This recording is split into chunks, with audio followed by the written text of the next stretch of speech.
Let's talk a little bit about. I know you wrote the last blog you have about Obama's speech and strategy, ISIS strategy, which it seems laughable to you. Barack Obama has been a huge disappointment, and that's putting it mildly. I compare him to George Bush Sr. in 1990. George Bush Sr. built this humongous coalition before a single bullet was fired in Desert Storm. I was in Saudi Arabia. I was a teenager when I was in Saudi Arabia when in the build-up to Desert Storm. Why did so many countries line up with America then, and now Obama can't get a single country to commit openly to him now? It comes down to credibility. Obama has no credibility. He has weaseled out of red lines and commitments, and he's made a habit of appeasing America's opponents and throwing America's allies under the bus. From Ukraine and America's allies in Lebanon, who have been getting killed by Hezbollah. Now, to be an American ally in Lebanon is a very thankless job right now. They're getting killed off. They're getting killed off. I mean, there are some Lebanese politicians who don't dare go back to Lebanon because Hezbollah have completely terrorized the atmosphere over there. Obama has displayed open disdain towards Turkey and Israel, traditionally two very strong allies of Iran through this nuclear deal behind the backs of his Gulf allies. The man has no credibility. When countries signed up for Desert Storm, they knew what the objectives were, they knew when it was going to start, when it was going to end, and they knew that America was committed. We don't know how committed America is. Obama doesn't know how committed he is. He has no idea what he's actually going to do against Daesh. The man has no self-confidence in himself or in his actual plan, because when he goes and tells the press that the Daesh problem, that the ISIS problem is going to be one for the next president and the president after that, what does that tell you? He wants, I mean, this tells me he has no confidence that his plan in the next 2 years that's remaining in his administration is going to solve the ISIS problem. He can walk away afterwards. Daesh problem is not the person. Daesh problem is more complicated. It's the problem of 20, 30 years of American foreign policy, one of which is Bush, the senior, being there in Iraq. So, is it really Obama itself, or just He can just bomb for a week, 2 weeks, a month, 3 months, and then say, you know what, mission accomplished. He hasn't even defined his goals. He can walk away at any time that he wants to. But it is Turkey and Saudi Arabia and Jordan and Lebanon that are going to have to suffer the consequences. Egypt and Iraq and all these other countries are going to suffer the consequences of any action that he takes. He wants us to go all in. He has to show the same kind of commitment. He has to show, and saying no American boots on the ground is not the kind of commitment that people in this region are looking for. I don't know. I am not a political analyst. I'm not much of a historian. If that helps, I know that something went terribly wrong. Something definitely went terribly wrong. It's tragic what happened. It's just that I honestly don't know, and I agree for the.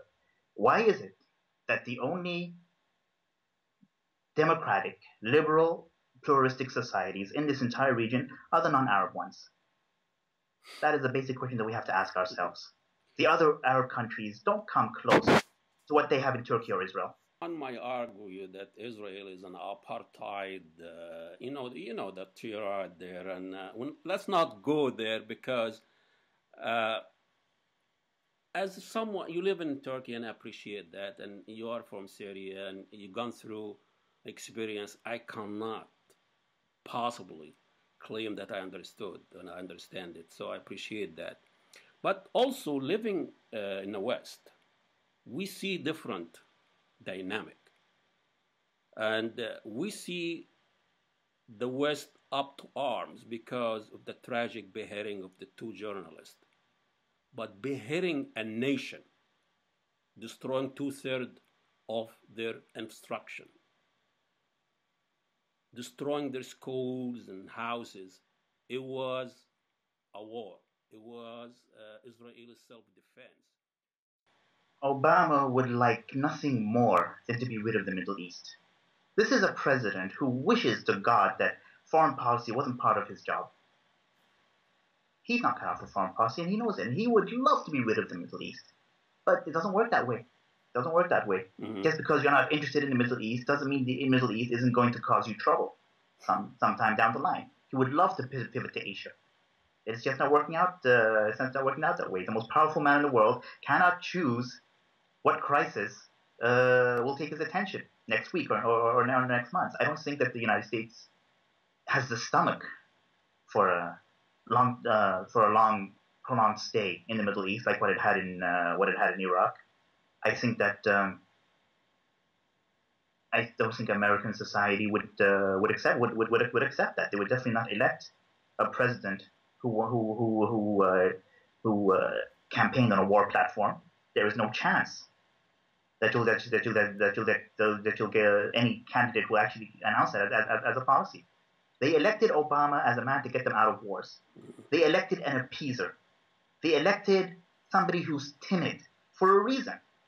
Because honestly, now it kind of reflects their society to a degree. Afghanistan and Iraq have beaten the fighting spirit, whatever fighting spirit America had. I don't want to generalize, but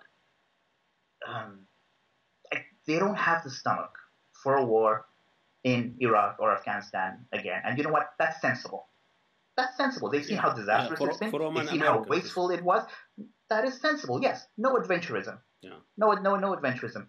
As a Syrian, I am not asking Obama to give me a hose to put out the fire. I'm not asking him for water to put out the fire. I am asking him to get his foot off the hose so that we can put out the fire. Isn't it this ethnocentrism and almost a racist foreign policy when Bashar has been beheading and killing and all this Hezbollah's gangs and Shia's gangs have been beheading Arabs for more 2-3 years now. Didn't move the West until we have those two journalists. And it seems like ISIS is beheading on demand. Like before, there is a major foreign policy from United States or from United Kingdom. There is a beheading of a nationalist of this kind.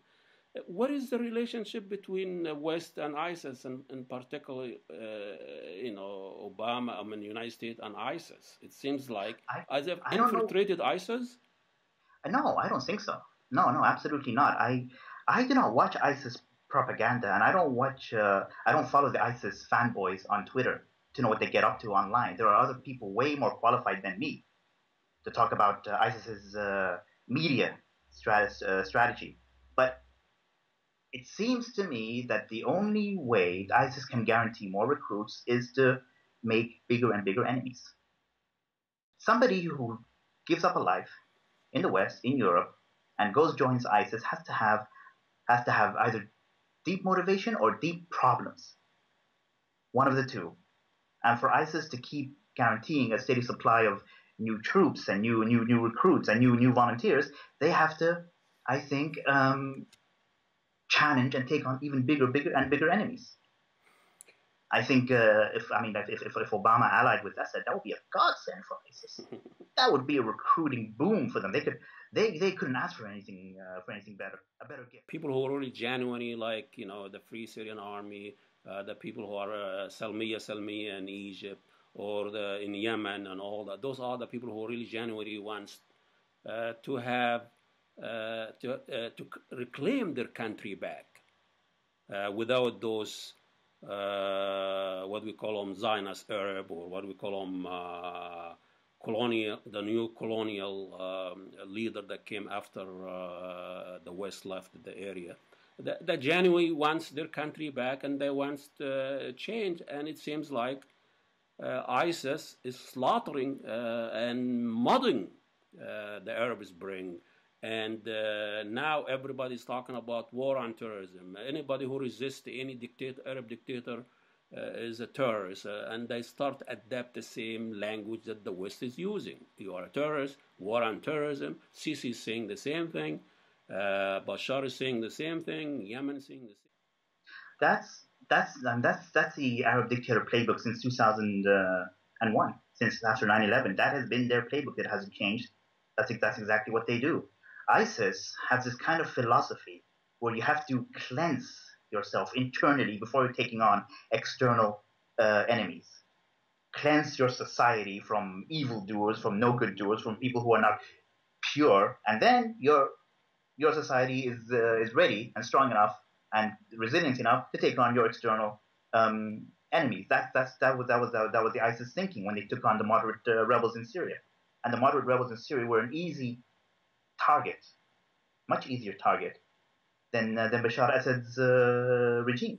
I mean, if ISIS is a problem, ISIS is a huge problem that pretty much came out of nowhere over the past 2 years. And we can say that the regime, yes, they facilitated their rise and they trade oil with them and they gave them a safe haven in Raqqa.